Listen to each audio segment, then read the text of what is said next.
ಗುರುಭ್ಯೋ ನಮಃ ಹರಿ ಓಂ. ಪ್ರಾಣಾದೇರೀಶಿತಾರಂ ಪರಮಸುಖನಿಧಿಂ ಸರ್ವದೋಷವ್ಯಪೇತಂ ಸರ್ವಾಂತಸ್ಥಂ ಸುಪೂರ್ಣಂ ಪ್ರಕೃತಿಪತಿಮಜಂ ಸರ್ವಬಾಹ್ಯಂ ಸುನಿತ್ಯಂ ಸರ್ವಜ್ಞಂ ಸರ್ವಶಕ್ತಿಂ ಸುರಮುನಿಮನುಜಾದ್ಯೈಃ ಸದಾ ಸೇವ್ಯಮಾನಂ ವಿಷ್ಣುಂ ವಂದೇ ಸದಾಹಂ ಸಕಲಜಗದನಾದ್ಯಂತಮಾನಂದದಂ ತಂ. ಯದಾ ತದಾ ವಿಮೋಕ್ಷೇಣ ಕಿಂ ಫಲಂ ಜ್ಞಾನಿನೋ ಭವೇತ್ ಅಂತ ಇಲ್ಲಿಯವರೆಗೆ ಪಾಠ ಆಗಿತ್ತು. ಈಗ ಯಥಾ ಮಧುಕರೈಃ ನಾನಾವಿಧ ಪುಷ್ಪರಸಃ ಸಹ ಮಧುತ್ವಂ ಪ್ರಾಪಿತಃ ಸಂವಿದಭಾವಾನ್ ನ ಸುಖೀ ಭವೇತ್. ಇಲ್ಲಿಂದ ಮುಂದೆ ಬ್ರಹ್ಮಾಂಡ ಪುರಾಣದ ವಾಕ್ಯ ಇತಿ ಬ್ರಹ್ಮಾಂಡೆ ಅನ್ನೋವರೆಗೂ ಒಂದೇ ಪ್ರಮಾಣದ ಆಧಾರ, ಆದರೆ ಮಧ್ಯದಲ್ಲಿ ವಿಷಯಾಂತರ ಇದೆ. ಹಿಂದೆ ಏನು ಕೇಳಿದ್ವಿ? ಜೀವ ಹಾಗೂ ಬ್ರಹ್ಮರಿಗೆ ಅಭೇದ ಅಂತನ್ನುವುದು ಶಾಸ್ತ್ರದ ಅಭಿಪ್ರಾಯವಲ್ಲ. ಒಂದೊಮ್ಮೆ ಜೀವಬ್ರಹ್ಮರು ಅಭಿನ್ನರಾಗಿದ್ದಾರೆ ಅಂತನ್ನುವುದು ಶಾಸ್ತ್ರದ ಅಭಿಪ್ರಾಯವಾಗಿದ್ದರೆ, ಮುಕ್ತರಾದ ಮೇಲೂ ಕೂಡ ಆ ಮುಕ್ತರಿಗೆ ನಾನು ವಿಷ್ಣುವಾಗಿದ್ದೇನೆ ಅಂತನ್ನುವ ಸ್ಮರಣೆ ಬರಬೇಕಾಗಿತ್ತು. ಯಾವ ಮುಕ್ತರಿಗೂ ಕೂಡ ನಾನು ವಿಷ್ಣುವಾಗಿದ್ದೇನೆ ಅಂತನ್ನುವ ಸ್ಮರಣೆ ಬಂದದ್ದು ಇಲ್ಲ. ಯಾಕೆಂದರೆ ಹಾಗೆ ಶಾಸ್ತ್ರದಲ್ಲಿ ಉಲ್ಲೇಖ ಸಿಗುತ್ತದೆ, ಮುಕ್ತರಾದರೂ ಅನ್ನೋ ಉಲ್ಲೇಖ ಸಿಗುತ್ತದೆ. ಮೋಕ್ಷದಲ್ಲಿ ಇಂತಿಂಥ ಆನಂದವನ್ನು ಪಡೆದುಕೊಂಡ್ರೂ, ಇಂತಹ ಸುಖವಾಯಿತು, ಬೇರೆ ಈ ಸಂಬಂಧಪಟ್ಟ ಎಲ್ಲ ವಿಷಯಗಳು ಸಿಗುತ್ತದೆ. ಆದರೆ ಎಲ್ಲೂ ಕೂಡ ಶಾಸ್ತ್ರದಲ್ಲಿ ಮುಕ್ತರಾದವರು ವಿಷ್ಣುವಾದರೂ, ವಿಷ್ಣುವಿನಿಂದ ಅಭಿನ್ನರಾದರೂ ವಿಷ್ಣುತ್ವವೆಂಬ ಧರ್ಮ ಅವರಲ್ಲಿ ಸೇರಿತು ಅಂತ ದಾಖಲೆ ಸಿಗುವುದಿಲ್ಲ. ಯಾಕೆಂದರೆ ಒಂದೊಮ್ಮೆ ಅವನಲ್ಲಿ ವಿಷ್ಣುತ್ವ ಸಿಕ್ಕಿದ್ದರೆ, ಅಂದರೆ ಅವನು ವಿಷ್ಣುವಾಗಿದ್ದರೆ ಆಗ ಅವನಿಗೆ ಅದರ ಸ್ಮರಣೆ ಇರಬೇಕಾಗಿತ್ತು. ಅಂದಮೇಲೆ ಅದರ ಸ್ಮರಣೆ ಇಲ್ಲ ಅಂದರೆ ಅದು ಅವನು ಆಗಿಲ್ಲ ಅಲ್ರಿ. ಅವನಿಗೆ ಯಾವ ಸ್ಮರಣೆಯೂ ಇಲ್ಲ ಅಂತ ಹೇಳಿಬಿಡುತ್ತೇವೆ ಮುಕ್ತನಾದ ಮೇಲೆ. ಈ ವಿಷ್ಣುವಿನ ಸ್ಮರಣೆ ಏನು ಅಂತ ಕೇಳುವುದಾದರೆ, ಹಾಗಾದರೆ ನಾನು ಮುಕ್ತನಾದೆ ಅಂತನ್ನುವ ಸ್ಮರಣೆಯೂ ಅವನಿಗೆ ಬರಬಾರದು. ಯಾವ ಸ್ಮರಣೆಯೂ ಇಲ್ಲ ಅಂತ ನೀವನ್ನುವುದಾದರೆ, ನಾನು ಮುಕ್ತನಾದೆ ಅಂತನ್ನುವ ಸ್ಮರಣೆ ಆದರೂ ಯಾಕೆ ಬರಬೇಕು? ಬರಲೇಬಾರದು. ಇಷ್ಟು ದಿವಸ ಸಂಸಾರದಲ್ಲಿ ತುಂಬ ಶ್ರಮಪಟ್ಟೆ, ಆ ಎಲ್ಲ ಶ್ರಮ ಮುಗೀತು, ಪಾರಾದೆ ಅಂತ ಅನ್ನಬೇಕಾಗಿತ್ತು. ಹಾಗೆ ಬುದ್ಧಿ ಬರ್ತದೆ. ಹಾಗೆ ಅನ್ನಬೇಕಾಗಿತ್ತಲ್ಲ, ಹಾಗೆ ಅಂತಾನೆ. ಅಂದಮೇಲೆ ಇದನ್ನು ಮಾತ್ರ ಅಂತಾನೆ, ಉಳಿದದ್ದನ್ನು ಅನ್ನುವುದಿಲ್ಲ ಅಂತಂದಮೇಲೆ ಅದು ಮೋಕ್ಷದಲ್ಲಿ ಅವನು ಬ್ರಹ್ಮನ ಜೊತೆಗೆ ಒಂದಾಗಲಿಕ್ಕೆ ಸಾಧ್ಯವಿಲ್ಲ ಅಂತ ತಿಳಿಸಿದರು. ಇದರ ಮುಂದೆ ಮತ್ತೊಂದು ಅವರ ಆಕ್ಷೇಪ. ಏನು ಆಕ್ಷೇಪ ಅಂತಂದರೆ, ಈಗ ಅದರ ಜ್ಞಾನ ಆಗಬೇಕು ಅಂತ ಯಾಕೆ ಇಟ್ಕೋತೀರಿ? ನಾನು ವಿಷ್ಣುವಾದೆ ಅಂತ ನಾವು ಹಿಂಗೆ ಅರ್ಥ ಮಾಡೋಣ ಅಂತ. ಮೋಕ್ಷ ಹೊಂದುವುದು ಅಂದರೆ ಒಂದು ಉತ್ತಮವಾದ ವಸ್ತುವನ್ನು ಹೊಂದುವುದೇ ಮೋಕ್ಷ. ಅದರ ಜ್ಞಾನ ಬರಬೇಕು, ಅದರ ತಿಳುವಳಿಕೆ ಬರಬೇಕು, ಇದೆಲ್ಲ ಬೇಡ. ಸಂಸಾರದಲ್ಲಿದ್ದಾಗ ನಾವು ಉತ್ತಮವಾದ ವಸ್ತುವನ್ನು ಹೊಂದಲಾಗುವುದಿಲ್ಲ. ಯಾಕೆಂದರೆ ಸಂಸಾರದಲ್ಲಿರೋವರೆಲ್ಲರೂ ನಾವೇ ಅಧಮರಾದವರಾದ್ದರಿಂದ ನಾವು ಯಾರು ಹೊಂದಿದರೂ ಕೂಡ ಉತ್ತಮವಾದ ವಸ್ತುವನ್ನು ಹೊಂದಿದಂತೆ ಆಗುವುದಿಲ್ಲ. ಅಂದಮೇಲೆ ಮುಕ್ತಿಯಲ್ಲಿ ವಿಷ್ಣುವನ್ನು ಹೊಂದುತ್ತೇವೆ ಅಂತಂದರೆ ಉತ್ತಮವಾದ ವಸ್ತುವನ್ನು ಹೊಂದುತ್ತೇವೆ ಅಂತ ಇಷ್ಟೇ ಅರ್ಥ.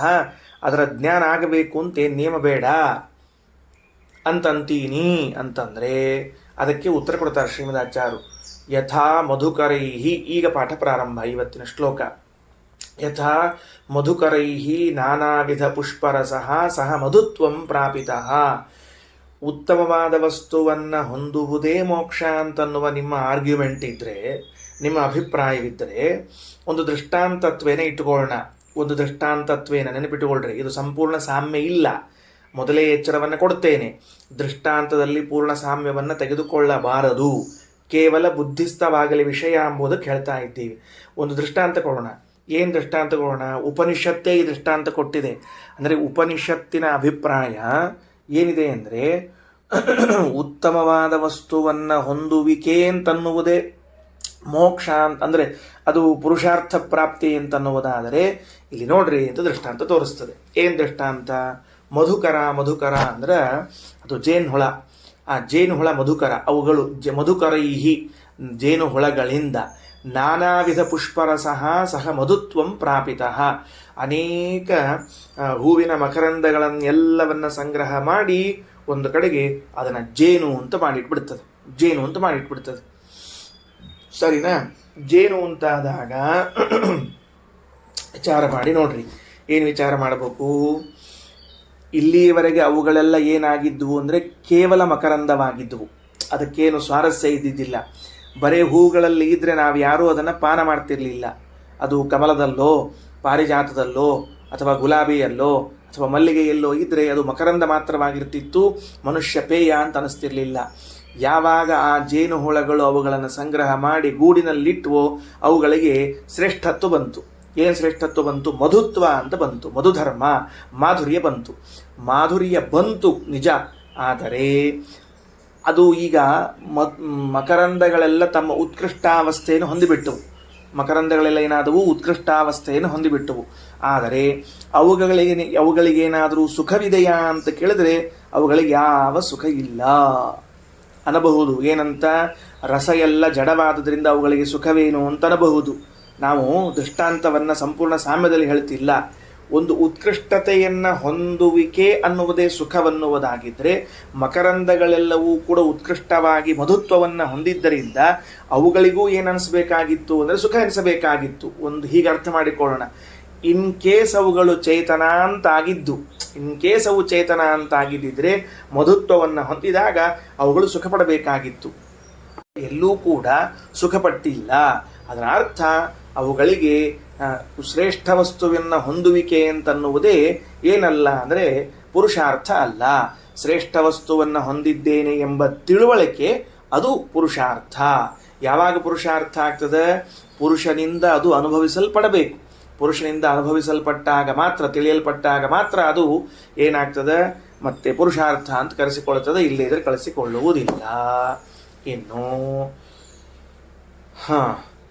ಈಗ ವಿಶಿಷ್ಟ ವಸ್ತುವಾಗುವುದು ಅಂದರೆ ವಿಶಿಷ್ಟ ವಸ್ತುವಿನ ಹತ್ರ ಹೋಗುವುದು. ಎರಡೆರಡು. ವಿಶಿಷ್ಟ ವಸ್ತುವೇ ಆಗಿಬಿಡುವುದು ಮೋಕ್ಷ ಅಲ್ಲ, ವಿಶಿಷ್ಟ ವಸ್ತುವಿನ ಹತ್ರ ಹೋಗುವುದು ಮೋಕ್ಷ ಅಲ್ಲ. ಈಗ ವಿಶಿಷ್ಟ ವಸ್ತುವೇ ಆಗೋದು ಮೋಕ್ಷ ಅಲ್ಲ ಎಂಬುದಕ್ಕೆ ಜೇನು ಹುಳದ ದೃಷ್ಟಾಂತ ಕೊಟ್ಟರು. ವಿಶಿಷ್ಟ ವಸ್ತುತ್ವಾಪತ್ತಿ, ತಾನೇ ವಿಶಿಷ್ಟ ವಸ್ತು ಆಗಿಬಿಡುತ್ತೆ. ಯಾವುದು ವಿಶಿಷ್ಟ ವಸ್ತು ಆಯಿತು ಅಂತಂದ್ರೆ ಮಕರಂದಗಳೆಲ್ಲವೂ ಕೂಡ, ನಾನು ಆಗಲೇ ಹೇಳುವಾಗ ವಿಶಿಷ್ಟ ವಸ್ತುವನ್ನು ಹೊಂದುವುದು ಹೊಂದಿದ್ದೆ, ಅದು ಮುಂದಿನ ದೃಷ್ಟಾಂತ. ಎರಡನೇ ದೃಷ್ಟಾಂತ. ಮೊದಲನೇ ದೃಷ್ಟಾಂತ ವಿಶಿಷ್ಟ ವಸ್ತುವೇ ಆಗಿಬಿಡುವುದು ಮೋಕ್ಷ, ಅದರ ಜ್ಞಾನ ಏನು ಬೇಕಾಗಿಲ್ಲ ಅಂತ. ವಿಶಿಷ್ಟ ವಸ್ತು ಆಗುವಿಕೆ ಅಂತನ್ನುವುದು ಮೋಕ್ಷ ಅನ್ನುವುದಾದರೆ ಮಕರಂದಗಳೆಲ್ಲವೂ ಮಧುತ್ವ ಎಂಬ ವಿಶಿಷ್ಟ ವಸ್ತುವಾಗಿದ್ದರೂ ಜ್ಞಾನ ಇಲ್ಲದೆ ಇದ್ದರಿಂದ ಅದು ಮೋಕ್ಷವಾಗುವುದಿಲ್ಲ. ಇನ್ನು ವಿಶಿಷ್ಟ ವಸ್ತುವನ್ನು ಹೊಂದುವುದು ಮೋಕ್ಷ ಅಂತೀವಿ, ಅದರ ಜ್ಞಾನ ಯಾಕೆ ಅಂತ ಎರಡನೇ ಪ್ರಶ್ನೆ ಮಾಡಿಕೊಂಡ್ರೆ, ಯಥಾ ನದ್ಯ ನ ಮುಕ್ತಾ ಹಿ ಸಮುದ್ರಂ ಪ್ರಾಪಿತಾ ಅಪಿ ಇಯಮಸ್ಮೀತಿ ಚ ಅಜ್ಞಾನಾತ್ ಯಥಾ ಸುಪ್ತೋ ನ ಮುಚ್ಯತೆ ಪ್ರಲಯೇಪಿ ಹರಿಂ ಪ್ರಾಪ್ತಃ ಪೃಥಕ್ತ್ವ ಜ್ಞಾನವರ್ಜನಾತ್ ಏವಂ ಜೀವೇಶಯೋರ್ಭೇದ ಜ್ಞಾನಾತ್ ವಿಷ್ಣೋ ಸದೋಚ್ಯತಾಂ ಜ್ಞಾತ್ವೈವ ಮುಚ್ಯತೆ ತಸ್ಮಾತ್ ಏವಂ ಜಾನೀಹಿ ಪುತ್ರಕ. ಮೊದಲನೇ ದೃಷ್ಟಾಂತ ಇದಕ್ಕೆ ಉತ್ಕೃಷ್ಟವಾದ ಮೋಕ್ಷ ಅವಸ್ಥೆ, ಅದು ಪುರುಷಾರ್ಥ, ಅದರ ಜ್ಞಾನದ ಅವಶ್ಯಕತೆ ಇಲ್ಲ ಅಂತ ಹೇಳಿ ಬರುವುದಿಲ್ಲ. ಯಾಕೆ?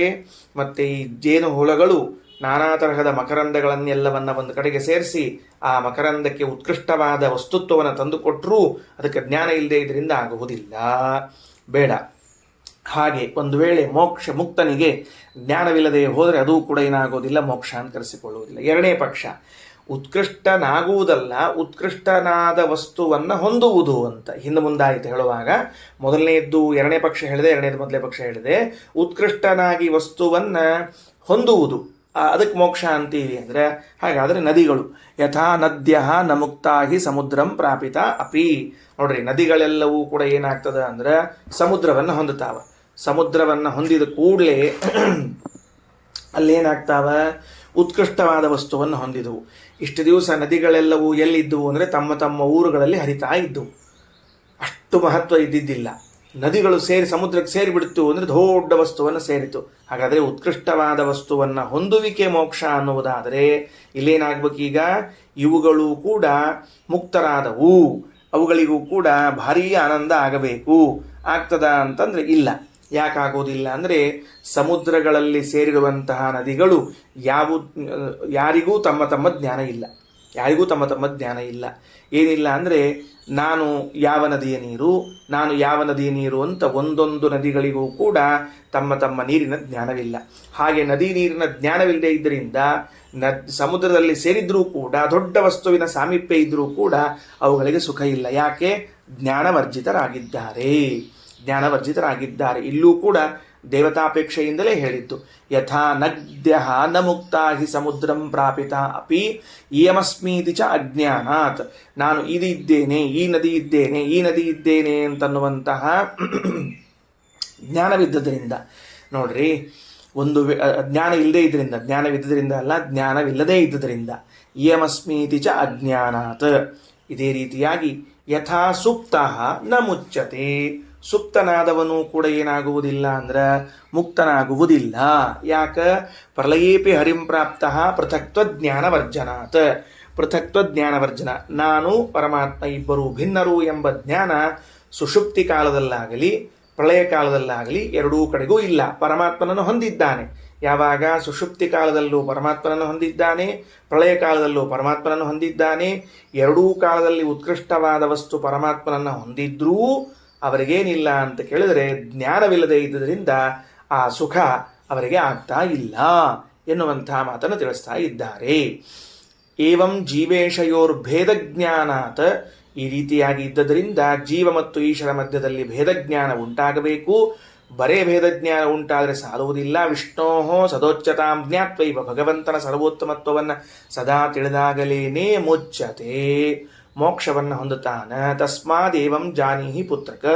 ಅದರಿಂದ ಈ ರೀತಿಯಾಗಿ ನೀನು ತಿಳಿಯಬೇಕು ಅಂತ ಒಬ್ಬ ತಂದೆ ಮಗನಿಗೆ ಉಪದೇಶ ಮಾಡಿರುವಂತಹ ಮಾತು, ಅಥವಾ ಈ ಉದ್ದಾಲಕರು ಶ್ವೇತಕೇತುವಿಗೆ ಹೇಳಿರುವಂತಹ ಮಾತು ಅಂತ ತಿಳಿಯಬೇಕು. ಹಾಗಾದರೆ ಇಲ್ಲಿ ಇದೇನು ಛಾಂದೋಗ್ಯ ಉಪನಿಷತ್ತಿನಲ್ಲಿ ಬಂದ ಮಾತಿದೆಯೋ ಅದನ್ನು ಬೃಹದಾರಣ್ಯಕದ ಈ ಸಂದರ್ಭದಲ್ಲಿ ಆಚಾರ್ಯರು ಉಪಯೋಗಿಸಿಕೊಂಡು, ಅಂದರೆ ಅದರ ವ್ಯಾಖ್ಯಾನ ಮಾಡಲಿಕ್ಕೆ ಒಂದು ಅವಕಾಶ ದೊರೆತದ್ದರಿಂದ ಪ್ರಮಾಣ ಪುರಸ್ಸರವಾಗಿ ಅದಕ್ಕೆ ವ್ಯಾಖ್ಯಾನವನ್ನು ಮಾಡಲಿಕ್ಕೆ ಹೊರಟಿದ್ದಾರೆ. ದರ್ಶನ ಭೇದ, ಅದ್ವೈತ ದರ್ಶನ ದ್ವೈತ ದರ್ಶನಗಳಲ್ಲಿ ಭೇದ. ಅದ್ವೈತ ದರ್ಶನದಲ್ಲಿ ಮುಕ್ತಿ ಅಂತನ್ನುವುದೆಂದರೆ ನಾವೇ ಪರಮಾತ್ಮರಾಗುವುದೇ ಮುಕ್ತಿಯಲ್ಲಿ. ಜೀವನಾದವನು ಬ್ರಹ್ಮನಾಗಿ ಬಿಟ್ಟರೆ ಅದು ಮೋಕ್ಷ ಅಂತ ತಿಳಿದುಕೊಂಡು, ದ್ವೈತ ದರ್ಶನದಲ್ಲಿ ಜೀವನು ಮುಕ್ತನಾದ ಮೇಲೆಯೂ ಜೀವನಾಗಿರುವುದು, ಪರಮಾತ್ಮನು ಮುಕ್ತನಾದ ಮೇಲೂ ಪರಮಾತ್ಮನಾಗಿರುವುದೇ ಮೋಕ್ಷ. ಹೀಗೆ ಎರಡು ದರ್ಶನಗಳಲ್ಲಿ ಮುಕ್ತಿಯ ವಿಚಾರದಲ್ಲಿ ಭೇದ ಇದೆ.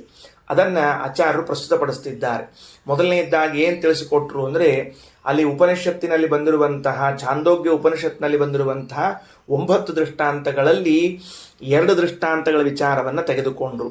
2 ವಿಚಾರಗಳನ್ನು ತೆಗೆದುಕೊಂಡು ದೃಷ್ಟಾಂತಗಳ ವಿಚಾರವನ್ನು ತೆಗೆದುಕೊಂಡು ಏನು ಹೇಳಿದರು ಅಂತಂದರೆ, ಯಾವ ವ್ಯಕ್ತಿ ಮತ್ತೆ ಜೀವ ಬ್ರಹ್ಮನಾಗುವುದು ಮೋಕ್ಷ ಅಂತಂತಾರೋ ಅದರಲ್ಲಿ ಎದುರಾಗುವ ಸಮಸ್ಯೆಗಳೇನು ಅಂತ ಬಿಡಿಸಿ ಇಟ್ಟರು. ಏನು ಎದುರಾಗುವ ಸಮಸ್ಯೆ? ಅದು ಜೀವನೇ ವಿಷ್ಣುವಾಗುವುದಾದರೆ, ಅಂದರೆ ಅವನಿಗೆ ವಿಷ್ಣುತ್ವವೆಂಬ ಧರ್ಮ ಬರುವುದಾದರೆ, ಬ್ರಹ್ಮತ್ವವೆಂಬ ಧರ್ಮ ಬರುವುದಾದರೆ, ಮುಕ್ತನಾದ ಮೇಲೂ ಆ ವ್ಯಕ್ತಿ ಏನು ಅನ್ಕೊಳ್ಬೇಕು, ಏನು ಸ್ಮರಣೆ ಮಾಡಿಕೊಳ್ಬೇಕು? ನಾನು ವಿಷ್ಣುವಾದೆ, ನನ್ನಲ್ಲಿ ವಿಷ್ಣುತ್ವವೆಂಬ ಧರ್ಮ ಬಂತು ಅಂತ ಅನ್ನಬೇಕು. ಉದಾಹರಣೆಗೆ, ಗೃಹಸ್ಥಾಶ್ರಮದಲ್ಲಿದ್ದ ವ್ಯಕ್ತಿ ಸನ್ಯಾಸವನ್ನು ಸ್ವೀಕಾರ ಮಾಡಿದ ಮೇಲೆ ನಾನು ಸನ್ಯಾಸಿಯಾದೆ ಎಂದು ನೆನೆಸಿಕೊಳ್ಳುತ್ತಾನೆ. ಈ ಪೂರ್ವದಲ್ಲಿ ನಾನು ಗೃಹಸ್ಥನಿದ್ದೆ, ಈಗ ನನ್ನಲ್ಲಿ ಸನ್ಯಾಸ ಎಂಬ ಧರ್ಮ ಬಂದಿದೆ, ನಾನು ಸನ್ಯಾಸಿ ಅಂತ ನೆನೆಸಿಕೊಳ್ಳುತ್ತಾನೆ. ಅದರಂತೆ ಮುಕ್ತನಾಗಿ ಬಿಟ್ಟರೆ ಈ ವ್ಯಕ್ತ, ಮುಕ್ತನಾದರೆ ಅಂದರೆ ವಿಷ್ಣುವಾಗಿ ಬಿಟ್ಟರೆ ಈ ಮುಕ್ತನು ತಾನು ವಿಷ್ಣುವಾದೆ ಎಂದು ತನ್ನಲ್ಲಿ ವಿಷ್ಣುತ್ವದ ಚಿಂತನೆ ಬರಬೇಕು. ಬರುವುದಿಲ್ಲ ಅಂತನ್ನುವುದಾದರೆ ಯಾವುದೇ ಜ್ಞಾನವೂ ಬರದೇ ಹೋಗಬೇಕು. ಈ ಒಂದು ಜ್ಞಾನ ಯಾಕೆ ಬರದೇ ಇರಬೇಕು? ಮುಕ್ತನಾದ ಮೇಲೆ ಅವನಿಗೆ ಯಾವ ಜ್ಞಾನವೂ ಇಲ್ಲ ಅಂತ ಹೇಳಿಬಿಡ್ರಿ. ಯಾವ ಜ್ಞಾನವೂ ಇಲ್ಲ ಅಂದರೆ ಮುಕ್ತನಾದ ಎನ್ನುವ ಜ್ಞಾನವೂ ಇಲ್ಲ, ಸಂಸಾರದಲ್ಲಿ ಇಷ್ಟು ದಿವಸ ಕಷ್ಟಪಟ್ಟಿದ್ದೆ ಎಂಬ ಜ್ಞಾನವೂ ಇಲ್ಲ, ಯಾವ ಜ್ಞಾನವೂ ಇಲ್ಲ ಅಂತ ಹೇಳಿಬಿಡ್ರಿ. ಅದು ಒಪ್ಪಿಕೊಳ್ಳಿಕ್ಕೆ ಸಾಧ್ಯ ಇಲ್ಲ. ಯಾಕೆ ಅಂದರೆ ಪ್ರಮಾಣಗಳು ನಮಗೇನು ಸಿಗ್ತದೆ ಅಂದರೆ, ಮುಕ್ತರು ಸಂತೋಷಪಟ್ಟರಂತೆ, ಅಬ್ಬಾ ಇಷ್ಟು ದಿವಸ ಸಂಸಾರದಲ್ಲಿ ಒದ್ದಾಡಿದ್ವಿ, ಇವತ್ತು ಪಾರ ಆಯ್ತಪ್ಪ ಮಹಾರಾಯ ಅಂತ ಸಂತೋಷಪಟ್ಟರು ಅಂತ ಹಿಂದಿನದ್ದೆಲ್ಲ ಸ್ಮರಣೆ ಮಾಡಿಕೊಳ್ಳುತ್ತಾರೆ ಅಂತ ಇದೆ. ಹಾಗಿರುವಾಗ ಒಂದು ವೇಳೆ ಅವನು ವಿಷ್ಣುವೇ ಆಗುವುದಾದರೆ ವಿಷ್ಣುತ್ವದ ಸ್ಮರಣೆ ಬರಬೇಕಾಗಿತ್ತು ಅಂತಂದರೆ ಅದಕ್ಕೆ ಅವ್ರ ಮಧ್ಯದಲ್ಲಿ ಒಂದು ಆಕ್ಷೇಪ ಏನಿಲ್ಲ. ವಿಷ್ಣುತ್ವದ ಸ್ಮರಣೆ ಬರಬೇಕು ಅಂತೇನು ಬೇಡ, ಅವನಿಗೆ ಆ ವಿಷ್ಣುತ್ವ ಬಂದಿದ್ರೆ ಸಾಕು, ವಿಶಿಷ್ಟ ವಸ್ತುತ್ವ ಬಂದಿದ್ರೆ ಸಾಕು, ಸ್ಮರಣೆ ಬರಬೇಕು ಅಂತೇನಿಲ್ಲ ಅಂತಂದರೆ ಅದಕ್ಕೆ ಶ್ರೀಮದಾಚಾರ್ಯ ಅಂತಾರೆ, ಹಾಗಿದ್ರೆ ಈ ದೃಷ್ಟಾಂತಕ್ಕೆ ಉತ್ತರ ಕೊಡ್ರಿ. ಏನು, ಜೇನುನೊಣಗಳು ಮಕರಂದವನ್ನೆಲ್ಲ ಸಂಗ್ರಹ ಮಾಡಿ ಅದಕ್ಕೆ ಮಧುತ್ವವೆಂಬುವಂತಹ ಉತ್ಕೃಷ್ಟ ವಸ್ತುತ್ವವನ್ನು ತಂದುಕೊಡುತ್ತದೆ.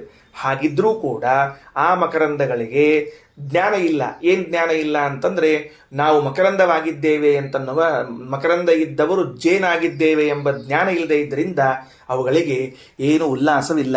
ಹಾಗಿದ್ದಂತೆ ನಾವು ಮುಕ್ತರಾಗಿ ವಿಷ್ಣುತ್ವವನ್ನು ಹೊಂದಿ ನಮಗೆ ಜ್ಞಾನವಿಲ್ಲದೆ ಹೋದರೆ ಏನೂ ಸುಖ ಬರದೇ ಹೋಗಲಿ. ಇಲ್ಲಿಲ್ಲ, ಹಾಗಲ್ಲ. ಅಭಿಪ್ರಾಯ ತಿಳ್ಕೊಳ್ಬೇಕು.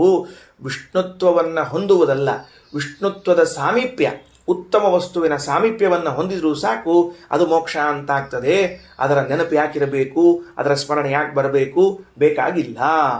ಈಗ ನಾವು ಯಾರೋ ಒಬ್ಬರು ಉತ್ತಮರಾದ ವ್ಯಕ್ತಿಗಳಿದ್ದಾರೆ, ಅವರ ಹತ್ರಕ್ಕೆ ಹೋಗ್ಬಿಡುತ್ತೇವೆ, ಸಾಕು. ಉತ್ತಮವಾದ ವ್ಯಕ್ತಿಗಳ ಹತ್ರ ಹೋಗ್ಬಿಟ್ರೆ ಸಾಕು, ನಮಗೆ ಸಂತೋಷ ಆಗ್ತದೆ ಅಂತ ಹೇಳಿದರೆ ಅದಕ್ಕೆ ಶ್ರೀಮದಾಚಾರ್ಯ ಅಂತಾರೆ, ಎಲ್ಲ ನದಿಗಳ ರಾಜನೆನಿಸಿರುವಂತಹ ಸಮುದ್ರದ ಬಳಿ ಹೋಗ್ತವೆ, ಸಮುದ್ರದಲ್ಲಿ ಸೇರ್ತದೆ, ಉತ್ತಮವಾದ ವಸ್ತುವಿನ ಬಳಿ ಸೇರಿದಾಗ ಆ ನದಿಗಳಿಗೆ ನಾನು ಇಂತಹ ನದಿ ನೀರು, ನಾನು ಈ ವ್ಯಕ್ತಿಯ ಬಳಿ ಬಂದಿದ್ದೇನೆ ಎಂಬ ಜ್ಞಾನವಿಲ್ಲದೆ ಇದ್ದದ್ದಕ್ಕೆ ಅವುಗಳಲ್ಲಿ ಖುಷಿ ಕಂಡಿಲ್ಲ, ಸಂತೋಷ ಕಂಡಿಲ್ಲ. ಈಗ ಉದಾಹರಣೆಗೆ ನಾನು ಇದ್ದೇನೆ ಒಂದು ಕ್ಷೇತ್ರ, ಬದರಿ ಕ್ಷೇತ್ರಕ್ಕೆ ಹೋಗಿದ್ದೇನೆ. ಬದರಿ ಕ್ಷೇತ್ರ ಅತ್ಯಂತ ಉತ್ತಮವಾದ ಕ್ಷೇತ್ರ. ಆ ಕ್ಷೇತ್ರಕ್ಕೆ ಹೋಗಿದ್ರೂ ಕೂಡ ನಾನು ಈ ಉತ್ತಮ ಕ್ಷೇತ್ರವನ್ನು ಹೊಂದಿದ್ದೇನೆ ಎಂಬ ಜ್ಞಾನ ನನಗೆ ಇಲ್ಲದೆ ಹೋದರೆ ಸಂತೋಷ ಹೇಗಾಗುವುದಿಲ್ಲವೋ ಹಾಗೆ ಮುಕ್ತರಾದವರು ಪರಮಾತ್ಮನ ಸಾಮೀಪ್ಯಕ್ಕೆ ಹೋದರೂ, ವಿಷ್ಣುತ್ವದ ಸಾಮೀಪ್ಯವನ್ನು ಹೊಂದಿದರೂ ಅವರಿಗೆ ಜ್ಞಾನವಾಗದೇ ಹೋದರೂ ಪ್ರಯೋಜನ ಬೀಳುವುದಿಲ್ಲ. ಆದ್ದರಿಂದ ಮುಕ್ತನಾದ ಮೇಲೂ ನಾನು ಬೇರೆ, ಪರಮಾತ್ಮ ಬೇರೆ ಎಂಬ ಜ್ಞಾನ ಇರಬೇಕು. ಬರೇ ಭೇದ ಜ್ಞಾನ ಅಲ್ಲ, ಪರಮಾತ್ಮ ಉತ್ತಮ ಎಂಬ ಜ್ಞಾನ ಇರಬೇಕು. ಹಾಗಾದರೆ ಒಟ್ಟಿನಲ್ಲಿ ಮೋಕ್ಷದಲ್ಲಿ ನಮಗೆ ಯಾವ ಜ್ಞಾನ ಇದ್ದದ್ದರಿಂದ ಸುಖವಾಗುತ್ತಿದೆ ಅಂತ ಕೇಳಿದರೆ, ನಾನು ಭಗವಂತನ ಸಮೀಪದಲ್ಲಿದ್ದ ಅವನ ದಾಸ, ನನ್ನ ಸಮೀಪದಲ್ಲಿರುವಂತಹ ಭಗವಂತ ನನ್ನಿಂದ ಭಿನ್ನನಾದ ಉತ್ತಮನಾದ ವ್ಯಕ್ತಿ ಎಂಬ ಜ್ಞಾನ ಇದು ಮೋಕ್ಷದಲ್ಲಿ ಸಂಪೂರ್ಣವಾಗಿ ಇರ್ತದೆ. ಆದ್ದರಿಂದ ಮುಕ್ತನಿಗೆ ಸುಖವಾಗುತ್ತದೆ. ಹೀಗೆ ತಿಳಿಯಬೇಕು ಅಂತ ಶ್ವೇತಕೇತುಗೆ ಉದ್ದಾಲಕರು ತಿಳಿಸಿಕೊಟ್ರು. ಇತಿ ಬ್ರಹ್ಮಾಂಡೇ. ಇಷ್ಟು ಒಟ್ಟಾರೆ ಆಸಾರ ಸಂಗ್ರಹ. ದೃಷ್ಟಾಂತಗಳನ್ನು ಕೊಡುವಾಗ ಕೇವಲ ತಿಳುವಳಿಕೆಗೆ ದೃಷ್ಟಾಂತ ಕೊಟ್ಟಿದ್ದಾರೆ. ಅದರಲ್ಲಿ ಯಾವ ಜ್ಞಾನ ಆಗಿದೆ ಎಂಬ ಪ್ರಸಕ್ತಿ ಇಲ್ಲ. ನದಿಗಳ ವಿಷಯದಲ್ಲಿ ಜ್ಞಾನ ಆಗಿದೆ ಆಗಿಲ್ಲ ಎಂಬ ಪ್ರಸಕ್ತಿ ಉಂಟು. ಯಾಕೆ ಅಂದರೆ ನದ್ಯಭಿಮಾನಿ ದೇವತೆಗಳ ವಿಚಾರವನ್ನಿಟ್ಟುಕೊಂಡು ಅಲ್ಲಿ ಹೇಳಿದ್ದಾರೆ.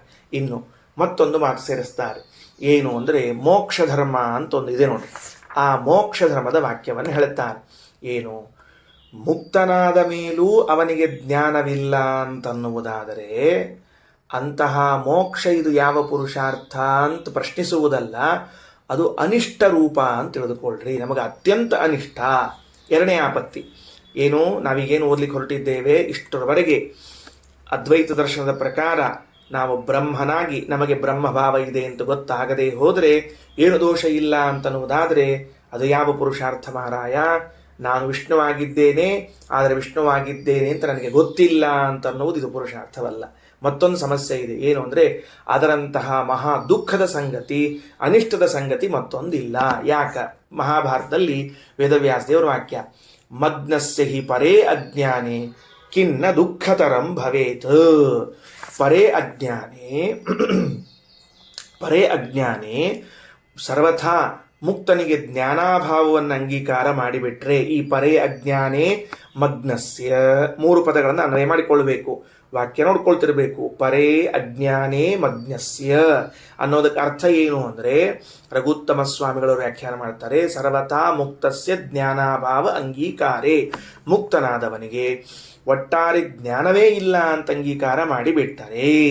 ಈ ಮೋಕ್ಷ ಧರ್ಮದ ವಾಕ್ಯ ಮಗ್ನಸ್ಯ ಹಿ ಪರೇ ಜ್ಞಾನೇ ಅಂತನ್ನುವಲ್ಲಿ ಪರೇ ಅಜ್ಞಾನೇ ಮಗ್ನಸ್ಯ ಅಂತ ಬರೆದುಕೊಂಡು ಅದರ ಮುಂದುಗಡೆಗೆ ಮುಕ್ತನಿಗೆ ಸರ್ವಥಾ ಜ್ಞಾನ ಇಲ್ಲ ಎಂದು ಅಂಗೀಕಾರ ಮಾಡಿದರೆ ತಥೋ ದುಃಖತರಂನು ಕಿಂ ಅಂತ ವಾಕ್ಯ ಇದೆ. ಕಿನ್ನು ದುಃಖತರಂ ಭವೇತ್ ಅಂತಿದೆ. ಇದಕ್ಕಿಂತ ಅತ್ಯಂತ ದುಃಖದ ಸಂಗತಿ ಯಾವುದು? ಅದಕ್ಕಿಂತ ಅತ್ಯಂತ ದುಃಖದ ಸಂಗತಿ ಯಾವುದಪ್ಪ? ಯಾಕೆ ಅಂದರೆ ಮುಕ್ತನಾದ ಮೇಲೂ ಕೂಡ ಅವನು ಅಜ್ಞಾನದಲ್ಲೇ ಇರೋದಾದರೆ ಇದಕ್ಕಿಂತ ದೊಡ್ಡ ದುಃಖದ ಸಂಗತಿ ಏನು? ಹಂಗೆಂಗ್ರಿ ಆ ಜ್ಞಾನ ಇಲ್ಲ ಅಂತ ಒಪ್ಪಿದ ಮಾತ್ರಕ್ಕೆ ದುಃಖದ ಸಂಗತಿ ಯಾಕಾಗಬೇಕು ಅಂತಂದರೆ ರಘುತ್ತಮ ಸ್ವಾಮಿಗಳಂತಾರೆ, ಅಂಧಾದೌ ದರ್ಶನಾತ್. ಕುರುಡ, ಕಿವುಡ, ಮೂಕ ಇವರೆಲ್ಲ ಇದ್ದಾರೆ ಲೋಕದಲ್ಲಿ. ನೋಡ್ರಿ, ಅವರಿಗೆಲ್ಲ ಆಯಾ ಇಂದ್ರಿಯಗಳಿಂದ ಬರಬೇಕಾದ ಜ್ಞಾನ ಇಲ್ಲ, ಕಣ್ಣಿನಿಂದ ಬರಬೇಕಾದ ಜ್ಞಾನ ಇಲ್ಲ. ಕುರುಡನಿಗೆ ಭಾರೀ ಮಹತ್ವದ ಅಂಶ. ನಮ್ಮ ಇಂದ್ರಿಯಗಳಲ್ಲಿ ಪ್ರಾಯ ನನ್ನ ತಿಳುವಳಿಕೆ ಇದ್ದಂತೆ 90 ಭಾಗ ಕಣ್ಣಿನಿಂದಲೇ ಎಲ್ಲ ಜ್ಞಾನ ಬರೋದು. 90 ಭಾಗ. ಇನ್ನೊಂದು ಸ್ವಲ್ಪ ಉಳಿದೊಳಗೆ 10% ಬರಬಹುದೋ ಏನೋ. ಅದಕ್ಕೇನೆ ಲೋಕದಲ್ಲಿ ಕಣ್ಣಿಲ್ಲದೆ ಇದ್ದವ್ರ ಮೇಲೆ ಬಹಳ ಕನಿಕರ ತೋರಿಸೋದು. ಯಾಕೆ ಅಂದರೆ ಅವನ ಜ್ಞಾನದಲ್ಲಿ 90 ಭಾಗ ಹೊರಟು ಹೋಗ್ಬಿಡುತ್ತೆ. ಇನ್ನೆಲ್ಲೋ ಕಿವಿಯಿಂದ ಒಂದು ಸ್ವಲ್ಪ, ಮೂಗಿನಿಂದ ಒಂದು ಸ್ವಲ್ಪ, ನಾಲಿಗೆಯಿಂದ ಒಂದು ಸ್ವಲ್ಪ ನೋಡಬೇಕೆ ಹೊರತಾಗಿ ಸ್ಪರ್ಶದಿಂದ ಉಳಿದ ಜ್ಞಾನವಿಲ್ಲ. ಅಂದಮೇಲೆ ಕಣ್ಣಿಲ್ಲದೆ ಇರುವಂತಹ ವ್ಯಕ್ತಿ ಅರ್ಥಾತ್ ಕುರುಡ, ಅವನಿಗೆ ಜ್ಞಾನವಿಲ್ಲ ಅನ್ನುವುದು ಎಂಥ ದುಃಖಕ್ಕೆ ಕಾರಣವಾಗಿದೆ ನೋಡೋಣ. ಹಾಗಿದ್ರೆ ಜ್ಞಾನಾಭಾವ ಅಂತನ್ನೋದು ದುಃಖಕ್ಕೆ ಕಾರಣ ಅಂತಾದರೆ, ಮುಕ್ತನಾದ ಮೇಲೂ ಅವನಿಗೆ ಜ್ಞಾನವಿಲ್ಲ ಅಂತನ್ನುವುದಾದರೆ ಅದಕ್ಕಿಂತ ದುಃಖದ ಸಂಗತಿ ಇನ್ನೇನಾಗಬೇಕು ಹೇಳಿ ನೋಡೋಣ. ಅದರಿಂದ ಯಾವ ಕಾರಣಕ್ಕೂ ಕೂಡ ಇವನು ಬ್ರಹ್ಮನಾಗ್ತಾನೆ, ಆದರೂ ಅವನಿಗೆ ಬ್ರಹ್ಮನ ಜ್ಞಾನವಿಲ್ಲ, ತಾನು ಬ್ರಹ್ಮನಾಗಿದ್ದೇನೆ ಎಂಬ ಜ್ಞಾನವಿಲ್ಲ ಅನ್ನುವ ವಾದ ಮಾಡಬಾರದು. ಆ ವಾದ ಬಿದ್ದೋಯಿತು ಅಂತ ಇಷ್ಟು ಈ ಘಟ್ಟ ಮುಗೀತು. ಅಂದರೆ ಹಿಂದಿನ ಪ್ರಮಾಣದ ಆಧಾರ ಘಟ್ಟ ಹಾಗೂ ಮಹಾಭಾರತದ ಘಟ್ಟ ಮುಗೀತು. ಇನ್ನು ಮುಂದೆ ಒಂದು ಸ್ವಲ್ಪ ಮತ್ತೆ ಹೊಸ ವಿಷಯ, ಅಂದರೆ ಇದರದ್ದೇ ಮುಂದುವರಿಕೆ. ಏನು ಮುಂದುವರಿಕೆ ಅಂತಂದರೆ, ಈಗ ನೋಡ್ರಿ, ಏನಂದಾರ, ಅಹಂ ಬ್ರಹ್ಮಾಸ್ಮಿ ತತ್ವಮಸಿ ಎಂಬುವಂತಹ ಶ್ರುತಿಗಳೇನವ, ತದ್ಯೋಹಂ ಯೋಸೋ ಸೋಹಂ ಅನ್ನುವಂತಹ ಶ್ರುತಿಗಳೇನವ, ಈ ಶ್ರುತಿಗಳು ಇವುಗಳು ಭೇದವನ್ನು ಹೇಳ್ತದ. ಹಾಗೆ ಭೇದವನ್ನು ಹೇಳ್ತಾ ಇದ್ದದ್ದರಿಂದಾಗಿ ಅದ್ವೈತ ತಿಳಿಸುವಂತಹ ಶ್ರುತಿಗಳಿಗೆಲ್ಲ ಅನ್ಯಾರ್ಥವನ್ನು ಮಾಡಬೇಕು ಅಂತ ಹೇಳಿದ್ರಿ. ಮೊದಲಿನ ಪ್ರಕರಣ ಬರ್ರಿ, ಮತ್ತೆ ಮೊನ್ನೆ ಪಾಠಕ್ಕೆ ಬರ್ರಿ. ಅಹಂ ಬ್ರಹ್ಮಾಸ್ಮಿ ಅನ್ನುವಂತಹ ವಾಕ್ಯ ಇರಬಹುದು, ಅಥವಾ ತದ್ಯೋಹಂ ಯೋಸೌ ಸೋಹಂ ಈ ವಾಕ್ಯಗಳಿರಬಹುದು, ಯೋಸೌ ಅಸೌ ಪುರುಷ ಸೋಹಮಸ್ಮಿ ಎನ್ನುವಂತಹ ವಾಕ್ಯಗಳಿರಬಹುದು. ಈ ಎಲ್ಲ ವಾಕ್ಯಗಳಿಗೂ ಕೂಡ ನೀವೇನು ಮಾಡಿದ್ದೀರಿ ಅಂದರೆ ಭೇದಪರತೆಯ ಅರ್ಥ ಮಾಡಿದ್ದೀರಿ. ಮಾಡ್ರಿ, ಭೇದಪರತೆಯ ಅರ್ಥ ಮಾಡಿದ ಮೇಲೆ ಅದನ್ನು ಇಟ್ಟುಕೊಂಡು ಈ ತತ್ವಮಸಿ ಎಂದು ಐಕ್ಯ ಹೇಳುವಂತಹ ವಾಕ್ಯಕ್ಕೂ ಭೇದವೇ ಅರ್ಥವೇ ಇದೆ ಹೊರತಾಗಿ ಐಕ್ಯ ಎಂಬ ಅರ್ಥ ಇಲ್ಲ ಅಂತ ನೀವು ನಿರಾಕರಣೆ ಮಾಡ್ಲಿಕ್ಕೆ ಅಲ್ವಾ? ಇಲ್ಲೊಂದು ಪ್ರಶ್ನೆ ಇದೆ ನಮಗೆ. ಏನದ ಅಂದರೆ, ಉಳಿದದ್ದು ಅರ್ಥ ಮಾಡೋದು ಹೇಗಾದರೂ ಮಾಡೋಣಂತೆ. ಈ ಭೇದ ಅಂತನ್ನೋದೇನಿದೆಯಲ್ಲ, ಇದೇ ಮೊದಲು ಸುಳ್ಳು ಅಂತ ಹೇಳ್ತೇವೆ. ಎಲ್ಲಿಗೆ ಬಂತು? ಭೇದ ಅನ್ನುವುದು ವಾಸ್ತವವಾಗಿದ್ದರೆ ಅದನ್ನು ಇಟ್ಟುಕೊಂಡು ವಾಕ್ಯಗಳಿಗೆ ಅನ್ಯಾರ್ಥವನ್ನು ಮಾಡಬೇಕು ನೀವೆಲ್ಲ.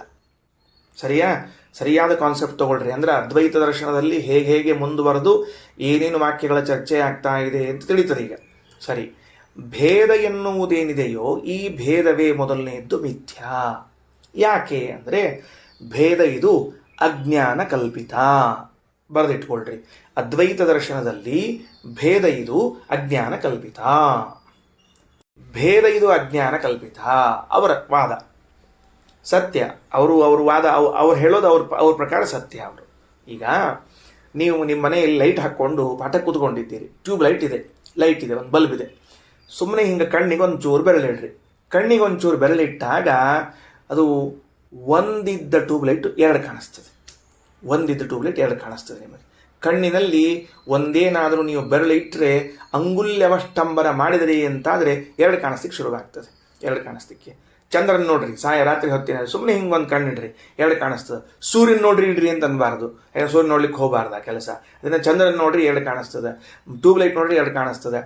ಹಾಗಾದರೆ ಈ ಅಂಗುಲ್ಯವಷ್ಟಂಬನದಿಂದಾಗಿ ಒಂದು ವಸ್ತು ಎರಡು ವಸ್ತು ಆಗಿ ಕಾಣ್ತಾ ಇದೆ. ಹಾಗಾದರೆ ಎರಡೇನು ಕಾಣಿಸ್ತು? ಈ ಭೇದ ಇದು ಇದರಿಂದ ಕಲ್ಪಿತವಾದದ್ದು, ವಾಸ್ತವದಲ್ಲಿ ಇಲ್ಲ. ಸರಿಯಾ? ಅಂದ ಮೇಲೆ ಈ ಜಗತ್ತಿನಲ್ಲಿ ಭೇದ ಅಂತನ್ನುವುದೇನಿದೆಯೋ ಇದು ಕಲ್ಪಿತವಾದ ಭೇದವಾಗಿದೆ.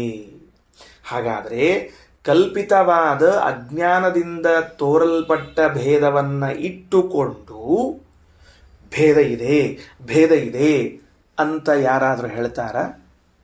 ಅಜ್ಞಾನದಿಂದ ಕಲ್ಪಿತ ಅದು. ಈಗ ನನಗೆ ಏನೋ ರೋಗ ಬಂದಿಲ್ಲ, ನನ್ನ ಅಜ್ಞಾನದಿಂದಾಗಿ ನನಗೊಂದು ರೋಗ ಬಂದಿದೆ ಅಂತ ಭಯ ಹುಟ್ಕೊಂಡದು.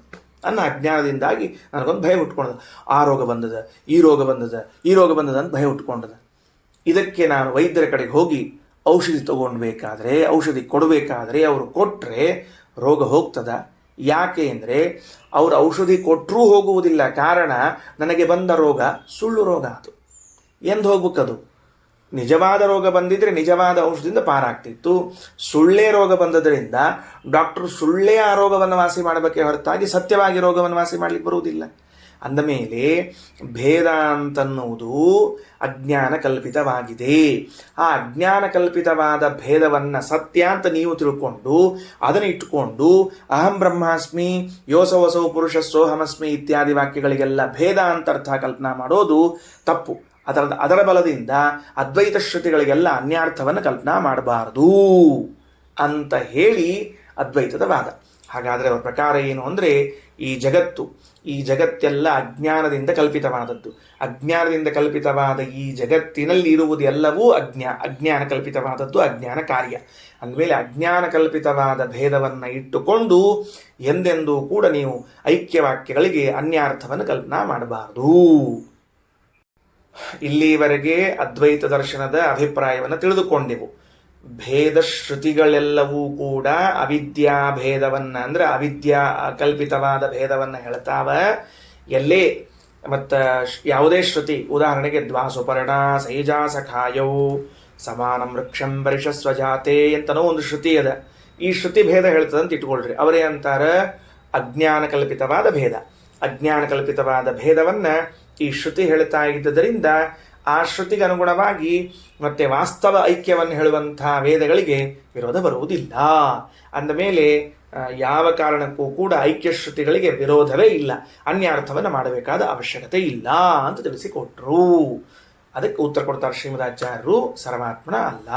ಯಾಕಂದ್ರೆ ಭೇದ ಇದು ಅವಿದ್ಯಾಕಲ್ಪಿತವಾಗಿದ್ದರೆ, ನೋಡ್ರಿ ನಮ್ಮ ಆರ್ಗ್ಯುಮೆಂಟ್, ನಾವು ಉತ್ತರ ಏನು ಕೊಡ್ಲಿಕ್ಕೀವಿ, ಭೇದ ಇದು ಅಜ್ಞಾನ ಕಲ್ಪಿತ ಅಂತಾಗಿದ್ದರೆ ಅಜ್ಞಾನ ಹೊರಟು ಹೋದ ಮೇಲೆ ಅದು ಇರಬಾರ್ದು.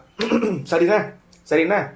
ಭೇದ ಇದು ಅಜ್ಞಾನ ಕಲ್ಪಿತ ಅಂತ ಆದರೆ ಅಜ್ಞಾನವು ಹೋದ ಮೇಲೆ ಭೇದ ಇರಬಾರ್ದು. ಬರೆದಿಟ್ಕೊಳ್ರಿ. ಭೇದವು ಆಗಲೇ ಬರ್ಕೊಂಡಿರಿ. ಅದ್ವೈತ ದರ್ಶನದಲ್ಲಿ ಭೇದವು ಅಜ್ಞಾನ ಕಲ್ಪಿತ ಅಂತ ಬರ್ಕೊಂಡಿದ್ರಿ. ಅದರ ಕೆಳಗಡೆಗೆ ಅಜ್ಞಾನವು ನಿವೃತ್ತವಾದ ಮೇಲೆ ಭೇದ ಉಳಿಯಬಾರದು. ಹಾಗಿದ್ದರೆ ಅಜ್ಞಾನವು ನಿವೃತ್ತವಾದ ಮೇಲೆ ಭೇದ ಉಳಿಯಬಾರದು, ಅದು ಅವಿದ್ಯಾ ಉಳಿಬಾರದು, ಭೇದ ಉಳಿಯಬಾರದು. ಅವಿದ್ಯಾ ನಿವೃತ್ತಿಯಾದ ಮೇಲೆ ಭೇದ ಉಳಿಯಬಾರದು. ಅಜ್ಞಾನ ಕಲ್ಪಿತವಾದ ಭೇದವನ್ನ ನೀವು ಮತ್ತೆ ಹೇಗೆ ಹೇಳ್ತೀರಿ ಅಂದ್ರೆ, ನಾವು ಬರ್ಸಿದ್ವಿ. ಏನ್ ಬರ್ಸಿದ್ವಿ ಅಂದ್ರೆ, ಭೇದ ಇದು ಅಜ್ಞಾನ ಕಲ್ಪಿತ ಅಂತನ್ನೋದಾದ್ರೆ ಅಜ್ಞಾನ ನಿವೃತ್ತಿಯಾದ ಕೂಡಲೇ ಭೇದವು ನಿವೃತ್ತಿ ಆಗಬೇಕು. ಈಗ ಹೊಸವಾದ ಶ್ರೀಮದಾಚಾರ್ಯರು. ಸರಿನಾ? ಓಕೆ. ಸಂಸಾರ ಇದು ಅಜ್ಞಾನ ಕಲ್ಪಿತ, ಭೇದವು ಅಜ್ಞಾನ ಕಲ್ಪಿತ. ಈ ಭೇದ ಏನಿದೆ, ನಾನು ನೀನು ಈ ಎಲ್ಲ ಪದಾರ್ಥಗಳಿಗೆ ಏನು ಭೇದ ಇದೆ ಅದು ಅಜ್ಞಾನ ಕಲ್ಪಿತ. ಅವ್ರ ಪ್ರಕಾರ ಈ ಸಂಸಾರ ಯಾವಾಗ ನಿವೃತ್ತಿ ಆಗ್ತದೆ ಅಂತ ಕೇಳ್ತೇವೆ, ಈ ಅಜ್ಞಾನ ಯಾವಾಗ ನಿವೃತ್ತಿ ಆಗ್ತದೆ ಅಂತ ಕೇಳ್ತೀವಿ. ಸ್ಪಷ್ಟವಾಗಿ ಅವರು ಹೇಳೋದೇನು ಅಂದ್ರೆ, ಬ್ರಹ್ಮಜ್ಞಾನದಿಂದಾಗಿ ಅಜ್ಞಾನ ನಿವೃತ್ತಿ ಆಗ್ತದ, ಸಂಸಾರ ನಿವೃತ್ತಿ ಆಗ್ತದ. ಏನಾಗ್ತದ? ಬ್ರಹ್ಮಜ್ಞಾನದಿಂದ ಅಜ್ಞಾನ ಹಾಗೂ ಅಜ್ಞಾನ ಕಲ್ಪಿತವಾದ ವಸ್ತುಗಳೆಲ್ಲವೂ ನಿವೃತ್ತವಾಗುತ್ತವೆ. ಬರೆದಿಟ್ಕೊಳ್ರಿ. ಏನು ಬರೆದಿಟ್ಕೋಬೇಕು? ಬ್ರಹ್ಮಜ್ಞಾನದಿಂದಾಗಿ ಅವಿದ್ಯಾ ಹಾಗೂ ಅವಿದ್ಯೆಯಿಂದ ಕಲ್ಪಿತವಾದದ್ದೆಲ್ಲವೂ ನಿವೃತ್ತವಾಗುತ್ತವೆ. ಹಾಗಾದರೆ ಬ್ರಹ್ಮಜ್ಞಾನದಿಂದ ಅವಿದ್ಯಾ ಹಾಗೂ ಅವಿದ್ಯಾ ಕಲ್ಪಿತವಾದದ್ದು ನಿವೃತ್ತವಾಗ್ತದೆ ಅಂತಾದ ಮೇಲೆ ಅವರ ಪ್ರಕಾರ ಮುಕ್ತಿಯಲ್ಲಿ ಏನಿರಬಾರದು? ಭೇದ ಇರಬಾರದು. ಸರಿಯಾ? ಮುಕ್ತಿಯಲ್ಲಿ ಅವರ ಪ್ರಕಾರ ಭೇದ ಇರಬಾರದು. ಯಾಕೆಂದ್ರೆ ಮುಕ್ತಿ ಅಂತನ್ನೋದು ಬ್ರಹ್ಮಜ್ಞಾನದಿಂದ ಪಡೆಯುವಂತಹದ್ದು. ಅಂದ್ರೆ ಇವನು ಬ್ರಹ್ಮನಾಗ್ತಾನೆ ಅಂತೇನು ಅವರಂತಾರ. ಆ ಬ್ರಹ್ಮನಾಗಲಿ, ಮೋಕ್ಷವನ್ನು ಹೊಂದಲಿ. ಮೋಕ್ಷವನ್ನು ಹೊಂದಿದ್ದಾನೆ ಅಂದ್ರೆ ಅಜ್ಞಾನ ನಿವೃತ್ತಿಯಾಗಿದೆ ಅಲ್ವಾ? ಅಜ್ಞಾನ ನಿವೃತ್ತಿಯಾಗಿದೆ ಅಂದ ಮೇಲೆ ಅಜ್ಞಾನ ಕಲ್ಪಿತವಾದದ್ದು ನಿವೃತ್ತಿಯಾಗಬೇಕು. ಈಗ ನಾನು ಮುಕ್ತನಾಗಿದ್ದೇನೆ ಅಂತಂದರೆ ಸಂಸಾರವು ನಿವೃತ್ತವಾಗಿದೆ ಅಂತ ತಾನೇ ಅರ್ಥ. ಸಂಸಾರವು ನಿವೃತ್ತವಾಗಿದೆ ಅಂತ ತಾನೇ ಅರ್ಥ. ನಾನು ಮುಕ್ತನಾಗಿದ್ದೇನೆ ಅಂದರೆ ಸಂಸಾರವು ನಿವೃತ್ತವಾಗಿದೆ. ಸಂಸಾರ ನಿವೃತ್ತವಾಗಿದೆ ಅಂದರೆ ಅವಿದ್ಯೆಯು ಹೊರಟೋಗಿದೆ ಅಂತ ಅರ್ಥ ಅಲ್ವಾ. ಸಂಸಾರ ಇರುವಿಕೆ ಅವಿದ್ಯಾ ಇರುವಿಕೆ, ಸಂಸಾರ ಹೊರಟೋಗುವಿಕೆ ಅವಿದ್ಯಾ ಹೊರಟೋಗುವಿಕೆ. ಅಂದ ಮೇಲೆ ಸಂಸಾರ ನಿವೃತ್ತಿ ರೂಪವಾದ ಮೋಕ್ಷದಲ್ಲೂ ಕೂಡ ಭೇದ ಇದ್ದರೆ ಆ ಭೇದ ಏನಾಗ್ತದೆ? ಅಜ್ಞಾನ ಕಲ್ಪಿತ ಅಂತಾಗುವುದಿಲ್ಲ.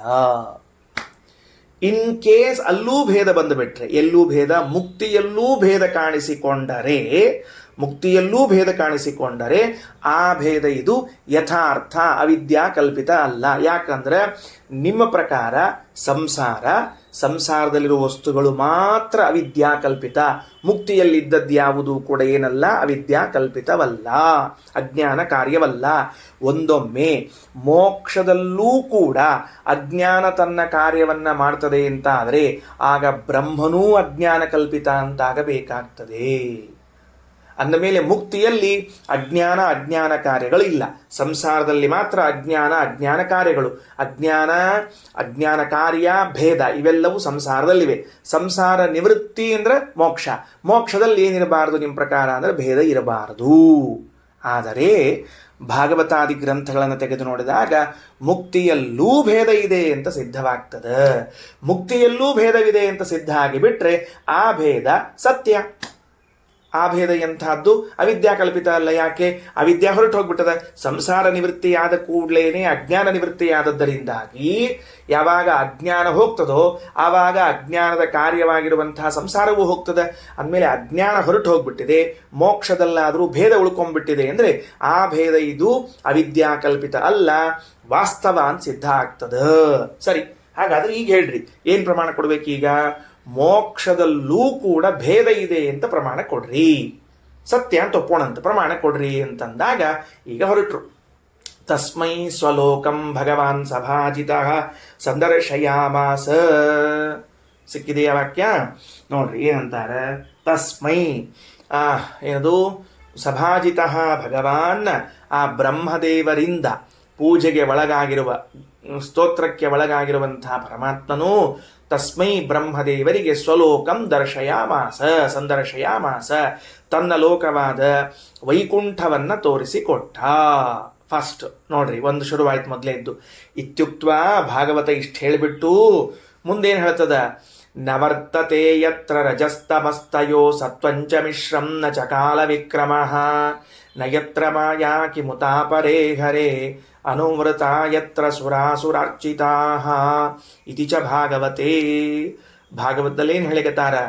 ಭಾಗವತದಲ್ಲಿ ಇಷ್ಟು ಹೇಳಿದ್ದರಿಂದ ಇತ್ಯುಕ್ತತ್ವಾತ್ ಇಷ್ಟು ಹೇಳಿದ ಮುಂದೆ ಪರಮಾತ್ಮನು ಬ್ರಹ್ಮದೇವರ ಸ್ತೋತ್ರದಿಂದ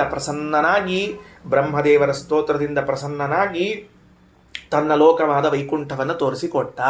ಹೇಗಿದೆ? ಯತ್ರ, ಯಾವ ವೈಕುಂಠದಲ್ಲಿ ರಜಃ ತಮಃ ನ ವರ್ತತೆ, ಪ್ರಕೃತಿಯ ಗುಣಗಳಾದ ರಜೋಗುಣ ತಮೋಗುಣಗಳು ಇಲ್ಲ.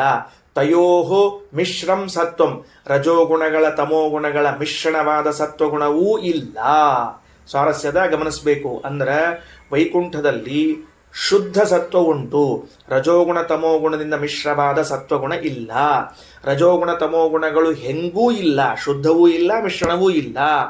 ಅಂದ್ರೆ ಸೂಕ್ಷ್ಮಾಂಶದ ಒಂದಂಶ ಸೂಕ್ಷ್ಮದ ಗಮನಿಸ್ಬಿಡ್ರಿ.